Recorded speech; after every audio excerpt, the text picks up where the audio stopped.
Luz para el camino. Les da la bienvenida a un nuevo capítulo del libro Ministerio de Curación de Elena G. de White. Capítulo número 8, titulado El médico educador. El verdadero médico es educador. Reconoce su responsabilidad, no solo para con los enfermos que están bajo su cuidado personal, sino también para con la población en que vive. Es guardián de la salud física y moral. Su tarea no solo consiste en enseñar métodos acertados para el tratamiento de los enfermos, sino también en fomentar buenos hábitos de vida y esparcir el conocimiento de sanos principios. Necesidad de dar enseñanza acerca de la salud. Nunca fue tan necesario como hoy dar educación en los principios que rigen la salud. A pesar de los maravillosos adelantos relacionados con las comodidades y el bienestar de la vida, y aún con la higiene y el tratamiento de las enfermedades, resulta alarmante el decaimiento del vigor y de la resistencia física. Esto requiere la atención de cuantos toman muy a pecho el bienestar del prójimo. Nuestra civilización artificial fomenta males que anulan los sanos principios. Las costumbres y modas están en pugna con la naturaleza. Las prácticas que imponen, y los apetitos que alientan, aminoran la fuerza física y mental y echan sobre la humanidad una carga insoportable. Por doquiera se ven intemperancia y crímenes, enfermedad y miseria. Muchos violan las leyes de la salud por ignorancia, y necesitan instrucción. Pero la mayoría sabe cosas mejores que las que practica. Debe comprender cuán importante es que rija su vida por sus conocimientos. El médico tiene muchas oportunidades para hacer conocer los principios que rigen la salud y para enseñar cuán importante es que se los ponga en práctica. Mediante acertadas instrucciones puede hacer mucho para corregir males que causan perjuicios indecibles. Una práctica que prepara el terreno para un gran acopio de enfermedades y de males aún peores es el libre uso de drogas venenosas. Cuando se sienten atacados por alguna enfermedad, muchos no quieren darse el trabajo de buscar la causa. Su principal afán es librarse de dolor y molestias.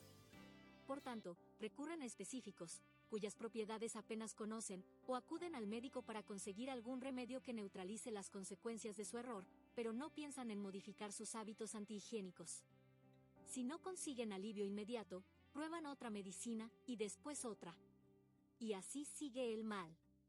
Hay que enseñar a la gente que las drogas no curan la enfermedad. Es cierto que a veces proporcionan algún alivio inmediato momentáneo, y el paciente parece recobrarse por efecto de esas drogas, cuando se debe en realidad a que la naturaleza posee fuerza vital suficiente para expeler el veneno y corregir las condiciones causantes de la enfermedad. Se recobra la salud a pesar de la droga, que en la mayoría de los casos solo cambia la forma y el foco de la enfermedad. Muchas veces el efecto del veneno parece quedar neutralizado por algún tiempo, pero los resultados subsisten en el organismo y producen un gran daño ulterior.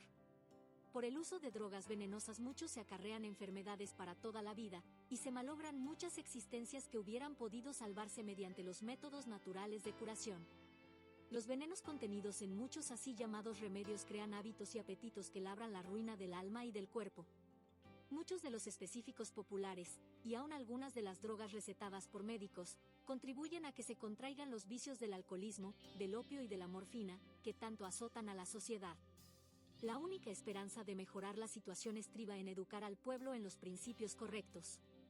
Enseñen los médicos que el poder curativo no está en las drogas, sino en la naturaleza. La enfermedad es un esfuerzo de la naturaleza para librar al organismo de las condiciones resultantes de una violación de las leyes de la salud.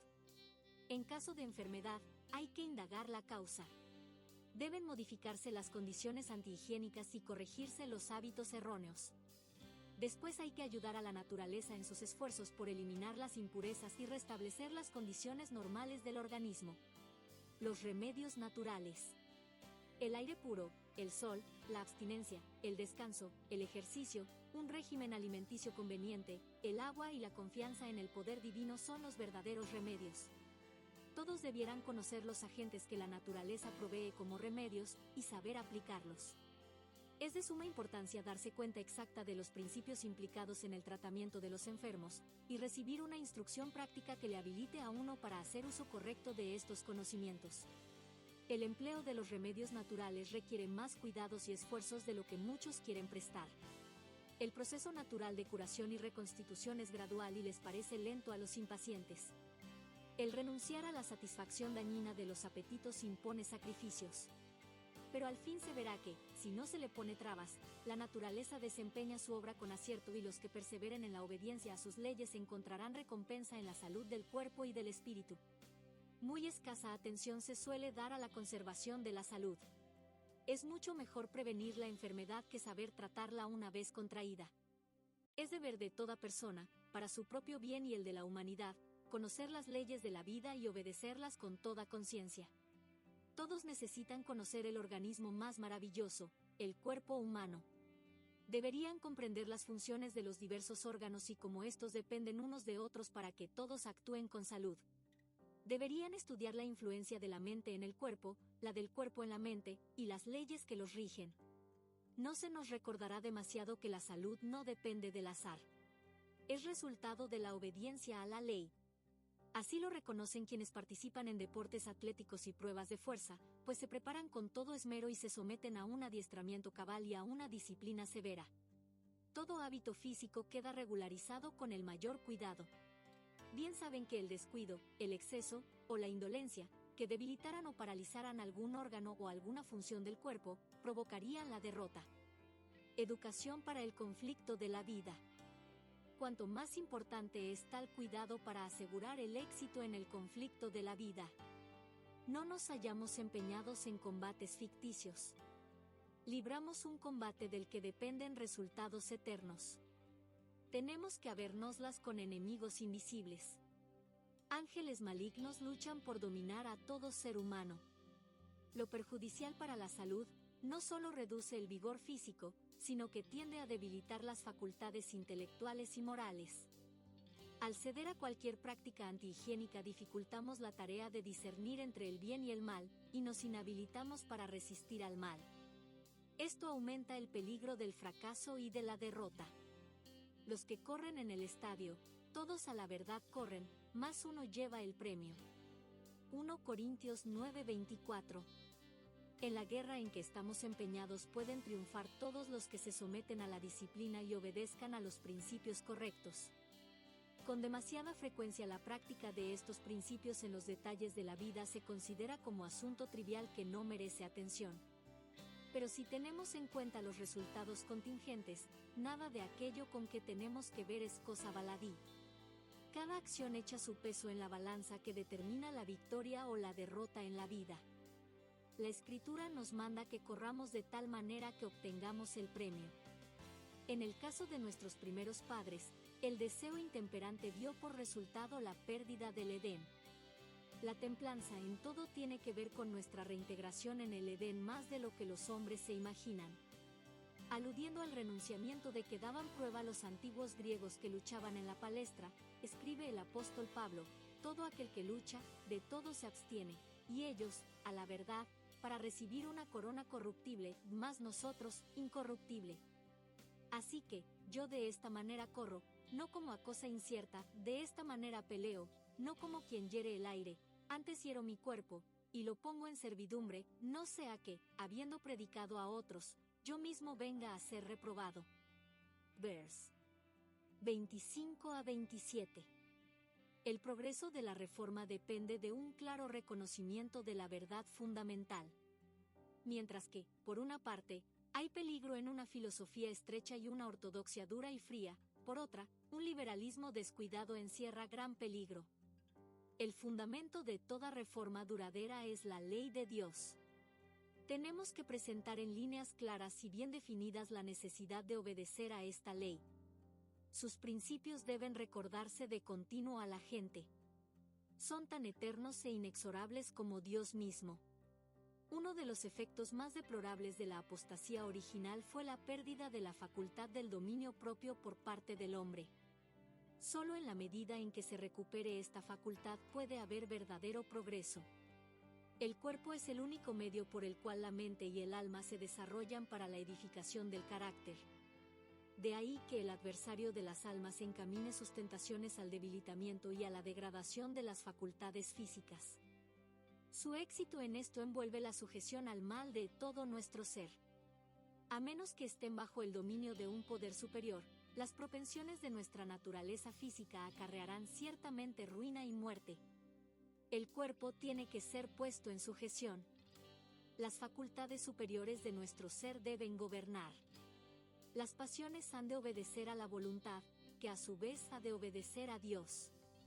El poder soberano de la razón, santificado por la gracia divina, debe dominar en nuestra vida. Las exigencias de Dios deben estamparse en la conciencia. Hombres y mujeres deben despertar y sentir su obligación de dominarse a sí mismos, su necesidad de ser puros y libertados de todo apetito depravante y de todo hábito envilecedor. Han de reconocer que todas las facultades de su mente y de su cuerpo son dones de Dios, y que deben conservarlas en la mejor condición posible para servirle. En el antiguo ritual que era el Evangelio expresado en símbolos, ninguna ofrenda defectuosa podía llevarse al altar de Dios. El sacrificio que había de representar al Cristo debía ser inmaculado. La palabra de Dios señala esto como ejemplo de lo que deben ser sus hijos, un sacrificio vivo, santo y sin mancha, agradable a Dios. Romanos 12:1, Efesios 5:27. Sin el poder divino, ninguna reforma verdadera puede llevarse a cabo. Las vallas humanas levantadas contra las tendencias naturales y fomentadas no son más que bancos de arena contra un torrente. Solo cuando la vida de Cristo es en nuestra vida un poder vivificador podemos resistir las tentaciones que nos acometen de dentro y de fuera. Cristo vino a este mundo y vivió conforme a la ley de Dios para que el hombre pudiera dominar perfectamente las inclinaciones naturales que corrompen el alma. Él es el médico del alma y del cuerpo y da la victoria sobre las pasiones guerreantes. Ha provisto todo medio para que el hombre pueda poseer un carácter perfecto. Al entregarse uno a Cristo, la mente se sujeta a la dirección de la ley, pero esta es la ley real, que proclama la libertad a todo cautivo. Al hacerse uno con Cristo, el hombre queda libre. Sujetarse a la voluntad de Cristo significa ser restaurado a la perfecta dignidad de hombre. Obedecer a Dios es quedar libre de la servidumbre del pecado y de las pasiones e impulsos humanos. El hombre puede ser vencedor de sí mismo, triunfar de sus propias inclinaciones, de principados y potestades, de los señores del mundo, gobernadores de estas tinieblas y de las malicias espirituales en los aires. Efesios 6:12. En ninguna parte se necesita más esta enseñanza, ni resultará de más beneficio que en el hogar. Los padres contribuyen a echar los fundamentos de los hábitos y del carácter. Para comenzar la reforma, deben presentar los principios de la ley de Dios como factores que influyen en la salud física y moral. Deben enseñar que la obediencia a la palabra de Dios es nuestra única salvaguardia contra los males que arrastran al mundo a la destrucción. Hay que hacer resaltar la responsabilidad de los padres, no solo para consigo mismos, sino para con sus hijos, pues les dan el ejemplo de la obediencia o el de la transgresión. Por su ejemplo y su enseñanza, deciden la suerte de sus familias.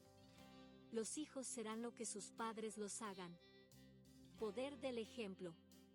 Si los padres pudieran seguir el rastro del resultado de su acción, y ver cómo por medio de su ejemplo y enseñanza perpetúan y aumentan el poder del pecado o el de la justicia, no hay duda de que se produciría un cambio. Muchos volverían la espalda a la tradición y la costumbre, y aceptarían los principios divinos de la vida.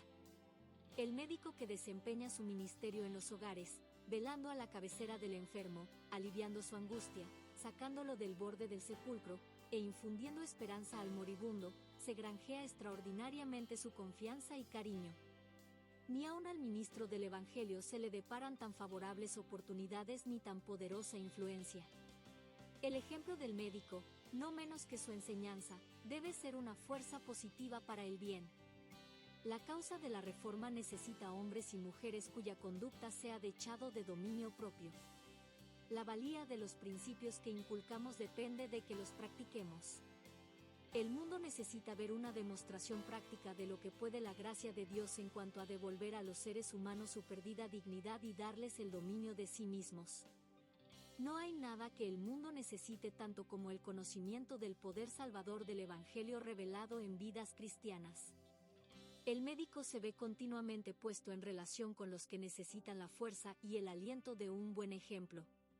Muchos tienen escasa fuerza moral, carecen de dominio propio, y la tentación los vence con facilidad. El médico puede ayudar a estas almas, pero solo en la medida en que manifieste en su propia vida un vigor moral que le haga capaz de triunfar sobre hábitos perjudiciales y pasiones contaminadoras. Debe verse en su conducta la obra de un poder divino. Si no alcanza a esto, por mucha que sea la fuerza de persuasión de sus palabras, su influencia resultará contraproducente. El médico y la obra de templanza. Muchos de los que buscan consejo y tratamiento médicos se han arruinado moralmente por sus malos hábitos. Se encuentran quebrantados, débiles y heridos, sienten su locura y su incapacidad para vencer, y nada deberían tener en torno suyo que los aliente a seguir albergando los pensamientos y sentimientos que hicieron de ellos lo que son. Necesitan respirar una atmósfera de pureza, de pensamientos nobles y elevados.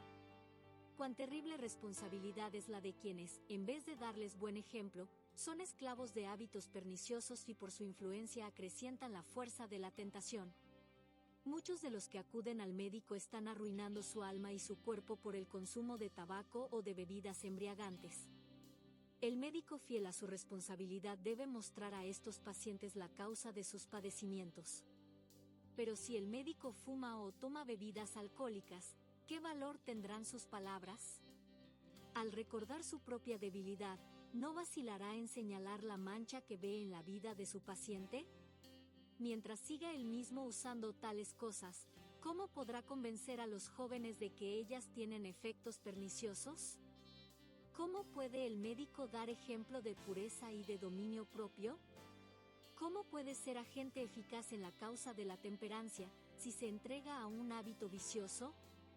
¿Cómo puede desempeñar provechoso servicio junto al lecho del enfermo y del moribundo, cuando su hálito ofende por estar cargado con el olor del alcohol o del tabaco?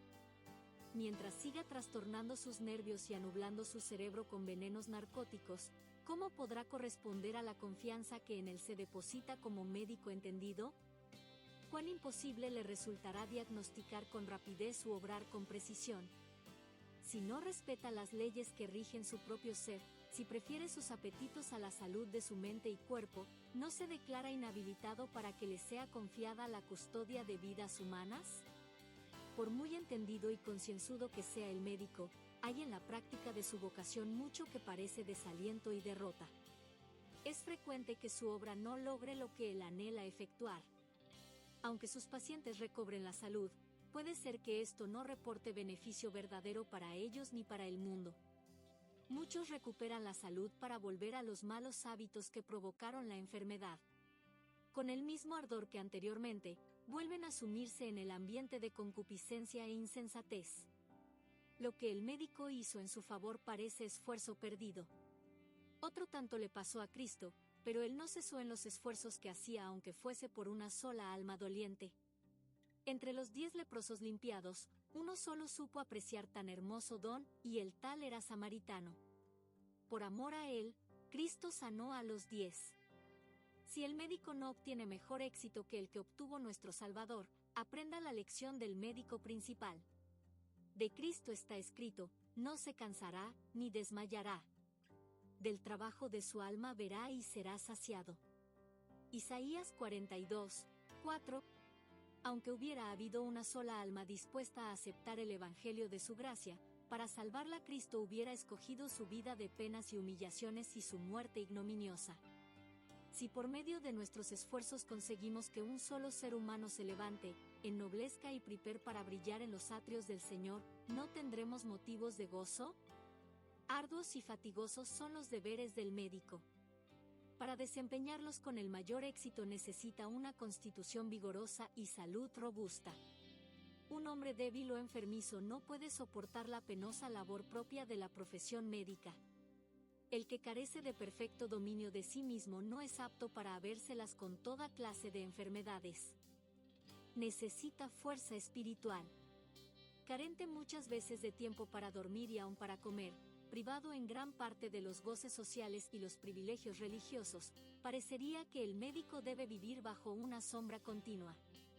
Las aflicciones que presencia, los mortales que demandan auxilio, su trato con los depravados, indisponen su corazón y casi destruyen su confianza en la humanidad. En la lucha contra la enfermedad y la muerte, empeña hasta lo sumo todas sus energías. La reacción que resulta de tan tremendo esfuerzo prueba duramente el carácter. Entonces es cuando la tentación ejerce su mayor poder. Más que los hombres dedicados a cualquier otra vocación, necesita el médico dominio de sí mismo, pureza de espíritu, y aquella fe que se aferra del cielo. Por amor a los demás y a sí mismo, no puede pasar por alto las leyes físicas. La temeridad en los hábitos físicos favorece la temeridad en los asuntos morales. En toda circunstancia, el médico hallará su única seguridad en obrar de acuerdo con los buenos principios, fortalecido y ennoblecido por una firmeza de propósito que solo se encuentra en Dios. Debe destacarse por la excelencia moral de su carácter. Día tras día, hora tras hora, a cada momento, ha de vivir como si estuviera en presencia del mundo invisible. Como hizo Moisés, tiene que perseverar viendo al invisible. La justicia tiene su raíz en la piedad. Nadie puede seguir llevando en medio de sus compañeros una vida pura, llena de fuerza, si no está escondida con Cristo en Dios. Cuanto mayor sea la actividad entre los hombres, tanto más íntima debe ser la comunión del corazón con el cielo. Cuanto más imperiosos sus deberes y mayores sus responsabilidades, tanto más necesita el médico del poder divino. Hay que ahorrar tiempo en las cosas pasajeras, para dedicarlo a meditar en las eternas. Tiene que resistir al mundo usurpador, que quisiera apremiarle hasta apartarle de la fuente de fuerza. Más que nadie debe el médico, por medio de la oración y del estudio de las Escrituras, ponerse bajo el escudo protector de Dios. Debe vivir en comunión constante y consciente con los principios de la verdad, la justicia y la misericordia que revelan los atributos de Dios en el alma. En la medida en que el médico reciba y obedezca la palabra de Dios, éste influirá con su potencia y vida en toda fuente de acción y en toda fase del carácter. Purificará todo pensamiento y regulará todo deseo. Los que confían en la palabra de Dios se portarán como hombres y serán fuertes. Se levantarán por encima de todas las cosas viles hasta llegar a una atmósfera libre de contaminación. Cuando el hombre se mantenga en comunión con Dios, el firme e invariable propósito que guardó a José y a Daniel en medio de la corrupción de las cortes paganas hará que su vida sea de inmarcesible pureza. No habrá mancha en su carácter. La luz de Cristo no se obscurecerá jamás en su conducta.